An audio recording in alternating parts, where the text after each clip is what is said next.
ईसाई ने कहा, मैं मिस्र की राजधानी काहिरा का निवासी हूँ।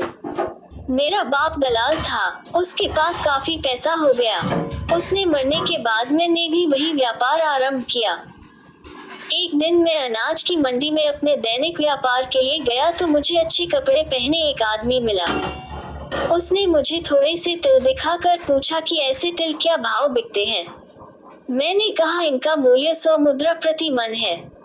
उसने कहा कि तुम इन्हें इस मूल्य पर बेच दो और खरीदने वाला मिल जाए तो उसे मेरे पास ले आना, मैं फला सराय में ठहरा हूँ।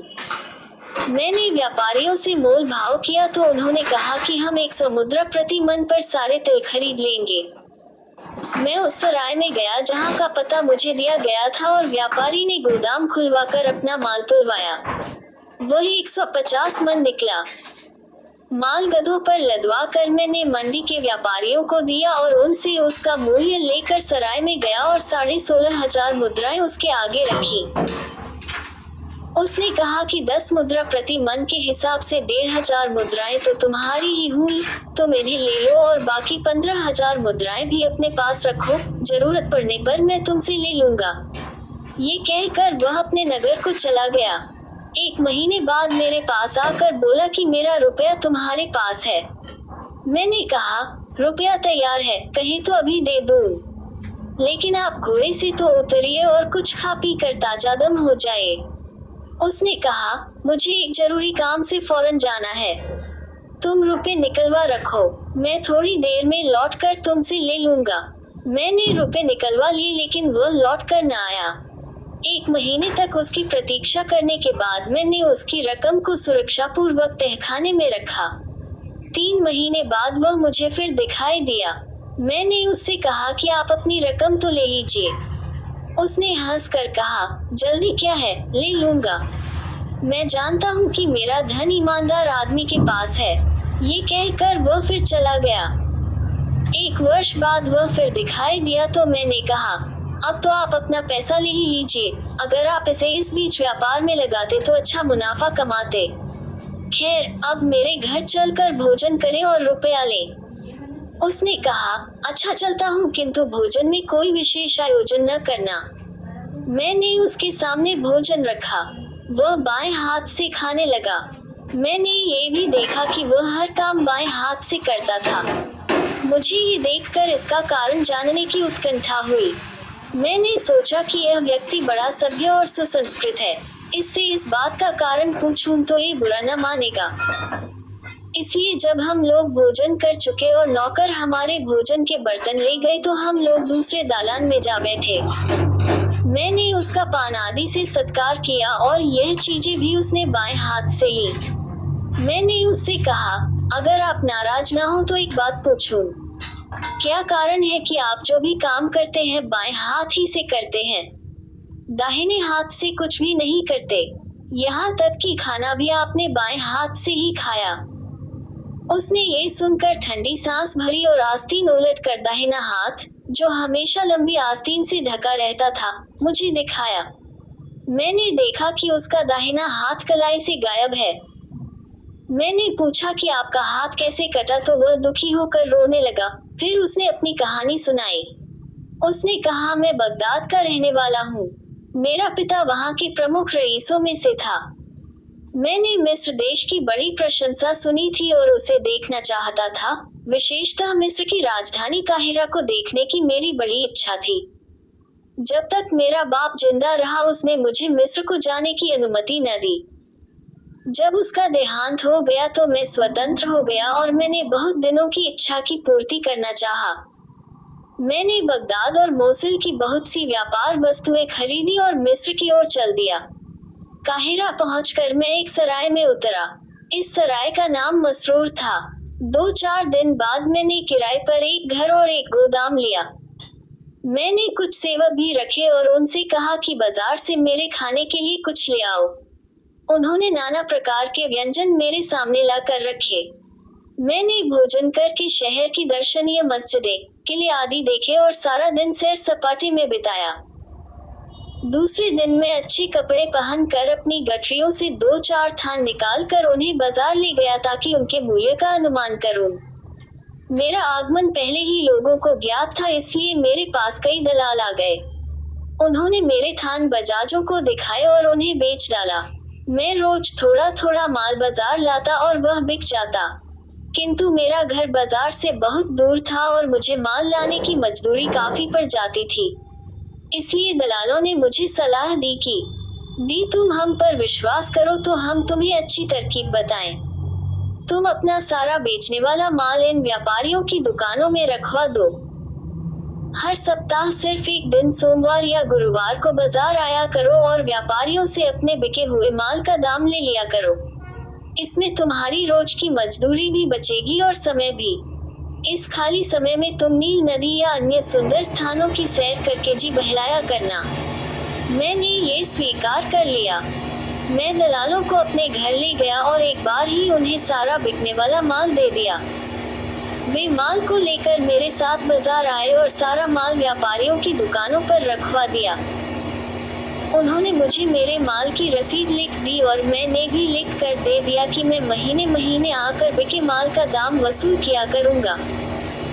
ये सब करके मुझे बड़ा संतोष मिला और मैंने अपने कुछ समवयस्कों से मित्रता करके उनके साथ घूमना फिरना शुरू किया। अक्सर मैं उनके साथ बाजार भी जाता और वहाँ के मोल भाव को देखकर ज्ञान और मनोरंजन प्राप्त करता। एक दिन मैं बदरुद्दीन व्यापारी की दुकान पर बैठा हुआ था। एक अत्यंत संभ्रांत स्त्री, जो कीमती पोशाक और तरह तरह के जेवर पहने थी और जिसके साथ कई साफ सुथरी सेविकाएं भी थीं, आकर मेरे पास बैठ गई। मुझे इच्छा होने लगी कि वह अपने चेहरे से नकाब हटाए तो मैं नेत्र सुख उठाऊं। उसने मेरी इस इच्छा को समझ लिया और बहाने से 2 क्षण के लिए नकाब को झटके से उठा दिया। मैं उसके अनुपम रूप को देखकर ठगा सा रह गया। उसने बदरुद्दीन से साधारण कुशल क्षेम पूछने के बाद एक जरी का थान मांगा। उसने एक थान दिखाया जो उस सुंदरी को पसंद आया। उसने पूछा, ये थान कितने का है? मैं इसे ले जाऊंगी और कल इसका दाम भिजवा दूंगी। बदरुद्दीन ने कहा, थान 6,600 मुद्राओं का है, किंतु यह इनका माल है और मैंने इनसे वादा किया है कि उनके बिके हुए सारे माल की कीमत आज ही इन्हें दूंगा। अगर मेरा माल होता तो मुझे चिंता नहीं थी, आप जब भी चाहती इसका दाम दे देती। उस स्त्री ने कहा, आप एक दिन के लिए भी नहीं ठहर सकते। बदरुद्दीन ने कहा कि मजबूरी है, मुझे आज ही इनके माल की कीमत देनी होगी। वह सुंदरी इस पर नाराज हो गई। उसने थान बदरुद्दीन के सामने फेंक दिया और बोली, तुम व्यापारी लोगों में सभ्यता और शील बिल्कुल नहीं होता, तुम अपने अलावा किसी का विश्वास नहीं करते। ये कहकर वह तमक कर उठ खड़ी हुई और दुकान से चल दी। वह कुछ ही दूर गई थी कि मैंने पुकार कर कहा कि आप आइए, मैं आपको कष्ट पहुंचाए बगैर सौदा कर लूंगा। वह स्त्री लौट आई क्योंकि उसे ये तो मालूम था कि माल का मालिक मैं हूँ। मैंने वह थान उसे देकर कहा कि आप इसे शौक से ले जाएं, यह आप ही का है, चाहे दाम दे या न दे। वह ये सुनकर प्रसन्न हुई और बोली कि भगवान आपको धनी और सुखी रखे। मैंने उससे चुपके से कहा, लेकिन आपको थान ले जाने के पहले ये करना होगा कि मुझे आप अपने अनूप रूप का रसास्वादन करने दें। उसने अपने मुख पर पड़ी हुई जाली की नकाब हटा दी। मैं पहले से भी अधिक चकित दृष्टि से उसे टकटकी बांध कर देखने लगा। उसने कुछ क्षणों के बाद नकाब फिर डाल लिया और थान उठाकर चली गई। मैं कुछ देर तक अवाक और भ्रमित सा बैठा रहा। फिर मैंने व्यापारी बदरुद्दीन से पूछा कि यह स्त्री कौन है। उसने कहा कि वह अमुक व्यापारी की पुत्री है। उसके पिता के पास असंख्य धन था, उसका देहांत हो गया है और वही सारी संपत्ति की स्वामिनी है। मैं कुछ देर में उठकर अपने निवास स्थान पर पहुंचा, किंतु उसी सुंदरी के ध्यान में निमग्न रहा। मैंने भोजन भी नहीं किया और रात भर उसकी मोहिनी छवि मेरी आंखों में समाई रही।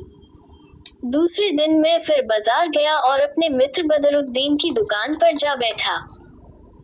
मुझे पहुंचे कुछ ही क्षण बीते थे कि वह अपनी सेविकाओं के समूह के साथ वहां पहुंच गई और बोली, देखा तुम लोगों ने कि मैं अपने वादे का कितना ध्यान रखती हूँ। मैंने कहा कि आप पर मुझे पूरा भरोसा था और आपने बेकार ही इतनी जल्दी दाम पहुंचाने का कष्ट किया। वह बोली कि यह ठीक है, किंतु लेन देन में खरापन अच्छा रहता है।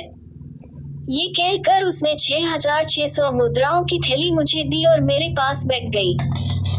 मैंने कुछ क्षणों में, जब बदरुद्दीन तथा अन्य लोगों का ध्यान इधर न था, उससे अपने प्रेम का निवेदन किया।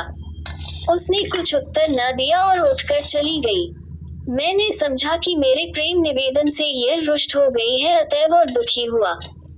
कुछ देर बाद मैं भी वहां से उठकर निरुद्देश्य ही एक और चल दिया। काफी दूर जाकर जब एक गली में पहुंचा तो किसी ने मेरी पीठ पर हाथ रखा। मैंने पलटकर देखा तो वह उसी सुंदरी की एक सेविका थी। मुझे उसे देखकर खुशी हुई। उसने धीरे से कान में कहा कि मेरी माँ किन तुमसे बात करना चाहती हैं और तुम्हें बुला रही हैं। मैं तुरंत उस परिचारिका के साथ हो लिया। थोड़ी दूर जाकर देखा कि वह सुंदरी एक सर्राफ की दुकान पर बैठी है।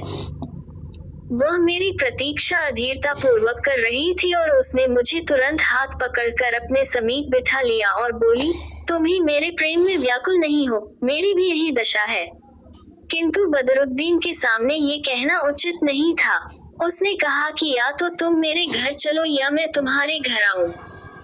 मैंने कहा मेरा किराए का मकान तुम्हारे आगमन के योग्य नहीं है, मैं ही आ जाऊंगा।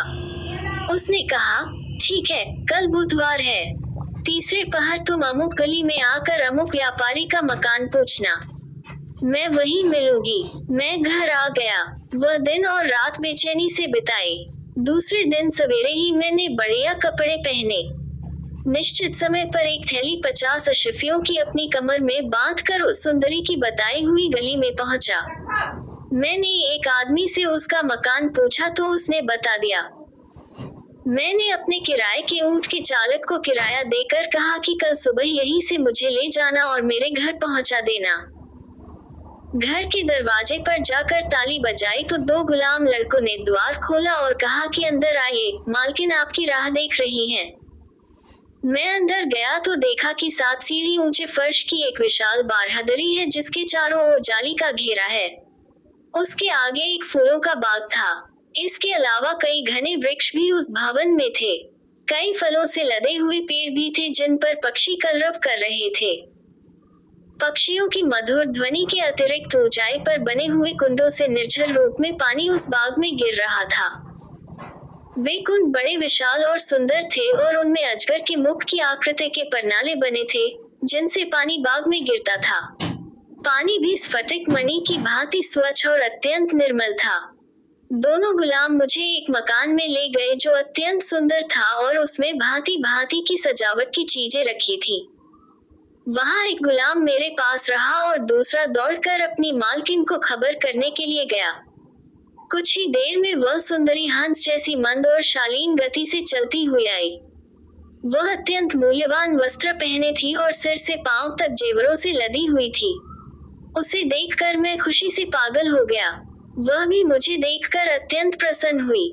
हम दोनों एक दालान में बैठकर बातें करने लगे। कुछ देर में भोजन बन गया। हम दोनों ने साथ ही भोजन किया और फिर बातें करने लगे। थोड़ी देर बाद गुलाम हमारे पास फल, मेवे और शराब लाए। कुछ सेविकाएं मीठे स्वर में गाने लगी और कुछ अन्य प्रकार की परिचर्या करने लगी। मेरी प्रेमिका भी अपने हाव भाव और अपने मधुर गायन से मेरी प्रसन्नता बढ़ाती रही। इसी तरह सारी रात आनंद से बीती। सवेरा हुआ तो मैंने 50 अशफियों की थैली चुपके से उसके गांव तकिए के गिलाफ के अंदर रख दी और उसके पास से उठकर कहा कि अब मैं चलता हूँ। उसने पूछा कि अब कब आओगे? मैंने कहा कि आज शाम को फिर आऊंगा। वह हंसी खुशी मुझे द्वार तक पहुंचा गई। सवारी के लिए ऊंट वाला दरवाजे पर मेरी प्रतीक्षा कर रहा था। ऊंट पर बैठकर मैं अपने घर आया और ऊंट वाले से कहा कि शाम को मुझे फिर उसी मकान पर पहुंचा देना। अपने घर से मैंने तरह तरह की खाद्य वस्तुएं उस सुंदरी के घर भिजवाई। शाम को निश्चित समय पर ऊंट वाला आया। मैंने 1 और 50 अशफियों की थैली कमर से बांधी और अपनी प्रेमिका के साथ सारी रात बिताकर सुबह फिर चुपके से वह थैली उसके पास छोड़कर विदा हुआ। इसी तरह मैं काफी समय तक उसके यहाँ जाता रहा और रोजाना 50 अशफियों की एक थैली उसके पास छोड़ आता। कुछ ही समय में मेरा सारा धन समाप्त हो गया और मैंने उसके यहाँ जाना छोड़ दिया। धनाभाव में मेरी बुरी हालत हो गई और मेरी समझ में नहीं आ रहा था कि क्या करूं। एक दिन सवेरे के समय मैं शाही किले के पास घूमने गया। वहां काफी भीड़ भाड़ थी। अचानक मैंने देखा कि एक आदमी घोड़े पर सवार आ रहा है और उसकी जीन से एक लंबी डोर के सहारे एक मुद्राओं की थैली लटक रही है। संयोग से एक लकड़हारा उसके समीप से निकला। उसने लकड़ियों की खरोंच से बचने के लिए घोड़े का रुख एकाएक फेरा। इससे वह थैली मेरे बिल्कुल पास आ गई। मैंने लालच में आकर थैली को झटके से अपने कब्जे में कर लिया। सवार ने जब देखा कि थैली गायब है तो अपनी तलवार म्यान के अंदर रखे हुए ही उसे मेरे सिर पर मारा। मैं गिर पड़ा। आसपास के लोग उस सवार को बुरा भला कहने लगे कि तुमने इस बेचारे को क्यों मारा। उसने कहा, तुम लोगों को कुछ नहीं मालूम, ये चोर है और इसने मेरी थैली चुराई है। मेरे दुर्भाग्य से उसी समय सिपाहियों की गश्त आ पहुंची। गश्त के मुखिया यानी दारोगा ने पूछा कि अड़ क्यों लगाए हो। सवार ने अपनी थैली के खोने की बात कही। दारोगा ने पूछा कि तुम्हें किसी पर शक है या नहीं, तो उसने मेरी ओर इशारा करके कहा कि थैली इस आदमी ने चुराई है। दारोगा ने पूछा तो मैंने इनकार किया। फिर भी सवार ने जोर देकर कहा कि चोर यही है। अब दारोगा ने सिपाहियों को आदेश दिया कि मेरी तलाशी ली जाए। मेरी तलाशी ली गई तो थैली मेरे पास से निकली। दारोगा ने सवार से कहा कि अगर ये थैली तुम्हारी है तो कुछ पहचान बताओ जिससे सिद्ध हो सके कि थैली तुम्हारी ही है। उसने एक विशेष प्रकार के सिक्कों का नाम लेकर कहा कि इस थैली में इस प्रकार के 20 सिक्के हैं। थैली को खोलकर देखा गया तो उसमें वास्तव में उस प्रकार के 20 सिक्के निकले। दारोगा ने थैली सवार को दे दी और मुझे पकड़कर काजी के सामने पेश कर दिया। काजी ने आदेश दिया कि इसका दाहिना हाथ काट दो क्योंकि चोरी की यही सजा है। चुनांचे मेरा हाथ काट दिया गया। फिर काजी ने कहा कि यह तो चोरी का दंड हुआ। इसने झूठ भी बोला तो इसलिए झूठ के दंड स्वरूप इसका एक पांव भी काटा जाए। अब मैंने उस सवार के, जो गवाह के तौर पर वहां था, पांव पकड़े और उन्होंने विनय की कि मुझे काफी सजा मिल चुकी है, अब इस नई सजा से मुझे बचाओ। उसे मुझ पर दया आए और उसने काजी से कहा कि मैं अपना अभियोग वापस लेता हूँ, इसे झूठ बोलने का दंड न दे। अतएव काजी ने पांव काटने का आदेश वापस ले लिया। सवार वास्तव में भला आदमी था। उसने वह थैली मुझे दे दी और कहा, तुम्हारे व्यवहार और सूरत शक्ल से यह नहीं मालूम होता कि तुम पेशेवर चोर हो। तुम पर जरूर कोई ऐसी विपत्ति पड़ी होगी कि तुमने ऐसा काम किया। ये कहकर वह अपनी राह चला गया। वहाँ जो लोग थे वे मुझ पर दया करके एक घर में ले गए। वहाँ उन्होंने मुझे कुछ खाने पीने को दिया, एक गिलास शराब पिलाए और मेरे हाथ में दवा लगाकर खून बंद करने के बाद उस पर पट्टी बांध दी। मैं धीरे धीरे अपने घर आया। अब कोई सेवक वहाँ नहीं था क्योंकि निर्धनता के कारण मैंने सबको हटा दिया था। कुछ देर में जी घबराया कि अकेले कैसे रहूं। सोचा कि अपनी प्रेमिका के पास चलूं।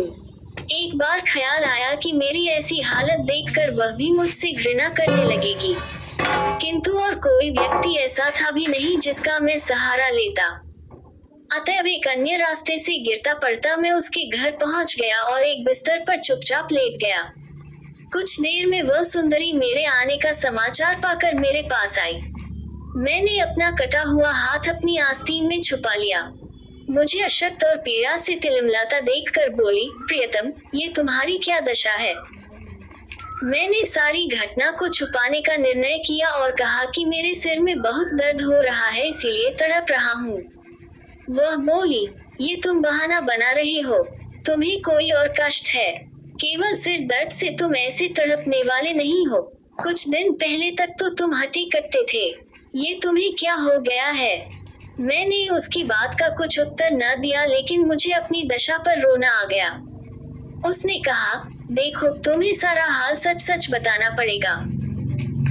अगर झूठ बोलेगे या हाल छुपाओगे तो मैं समझूंगी कि तुम्हें मुझसे बिल्कुल प्रेम नहीं है और अभी तक जो प्रेम प्रदर्शन करते थे वह केवल ढोंग था। मैंने और रोकर कहा, प्रियतमे, तुम मुझसे मेरा हाल न पूछो। मेरा हाल ऐसा नहीं है कि बताया जा सके। कम से कम मैं अपने मुंह से अपनी दशा के वर्णन करने का साहस नहीं जुटा पा रहा हूँ। इस पर वह चुप हो गई और मेरे सिर पर हाथ फेरने लगी। इसी भांति काफी समय बीत गया। शाम हुई तो उसने कहा, चलो हम लोग भोजन कर लें। मैंने सोचा कि दाहिना हाथ तो है ही नहीं, भोजन कैसे करूंगा, इसलिए मैंने कहा कि मुझे भूख नहीं है। उसने कहा, बड़े खेद की बात है कि तुम इतने पीड़ित और दुखित हो कि भोजन भी नहीं करते और फिर भी मुझसे अपना हाल छुपा रहे हो। अच्छा, ये शराब पियो। मैंने शराब का प्याला बाएं हाथ से पकड़ा और आंसू बहाते हुए शराब पीने लगा। मेरी प्रेमिका ने पूछा, तुम क्यों ठंडी सांसें ले रहे हो और क्यों तुम्हारी आंखों में आंसू हैं? मैंने कहा कि मेरे हाथ में सूजन हो गई है, उसमें बहुत दर्द हो रहा है। उसने कहा कि मैं देखूं क्या हो गया है तुम्हारे हाथ में। इस पर मैंने कुछ न कहा और प्याले की सारी मदिरा एक ही बार में पी ली। प्याले में शराब बहुत थी। पीड़ा और थकान के अलावा शराब के तेज नशे ने जो असर किया तो मैं लगभग बेहोश सा होकर सो गया।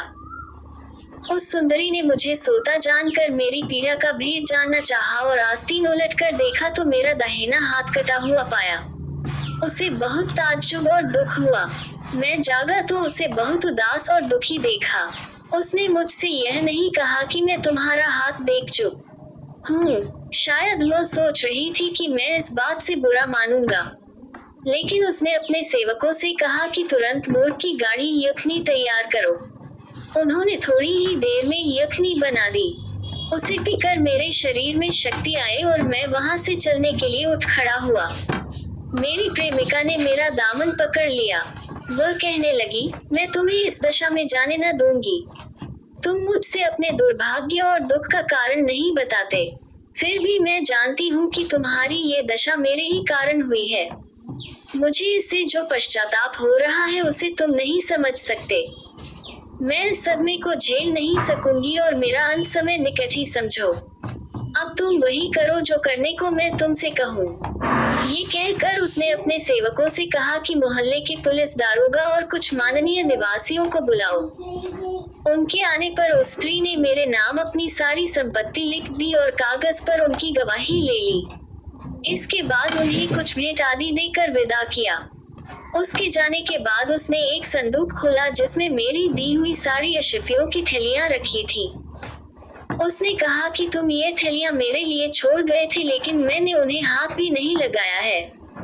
ये कहकर उसने संदूक में ताला डाल दिया और उसकी चाबी मुझे दे दी। उसी दिन से वह स्त्री बीमार पड़ गई। उसका रोग तेजी से बढ़ता गया और वह 3 सप्ताह बाद मर गई। मैंने उसके सारे अंतिम संस्कार पूरे किए और फिर उस सारी संपत्ति को लेकर, जो उसने मेरे नाम कर दी थी, बगदाद आ गया। वे तिल जो तुमने बिकवाए थे, उसी के धन से खरीदे गए थे। उस बगदाद के व्यापारी ने सारा हाल कहकर मुझसे कहा, अब तुम्हें मेरे बाएं हाथ से खाने का रहस्य मालूम हो गया।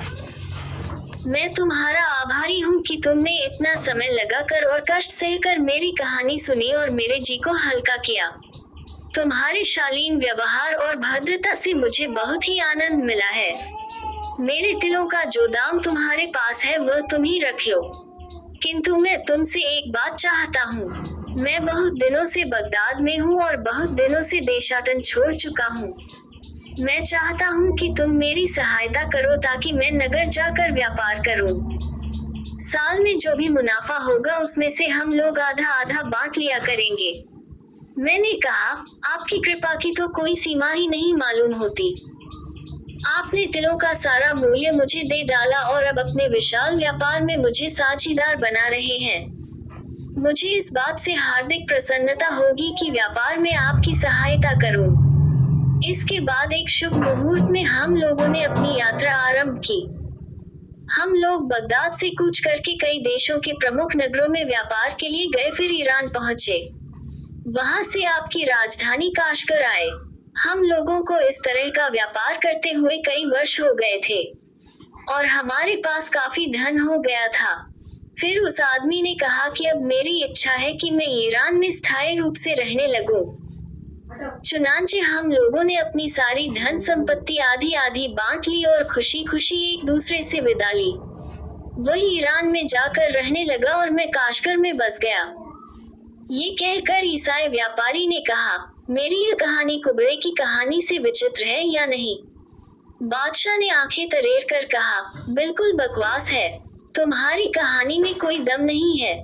मैं तुम चारों को उस कुबड़े के बदले मरवा दूंगा। अब मुसलमान व्यापारी आगे बढ़ा और बोला, सरकार, मुझे भी मौका दिया जाए। मुझे आशा है मेरी कहानी अधिक मनोरंजक होगी। बादशाह ने उसे कहानी सुनाने की अनुमति दे दी।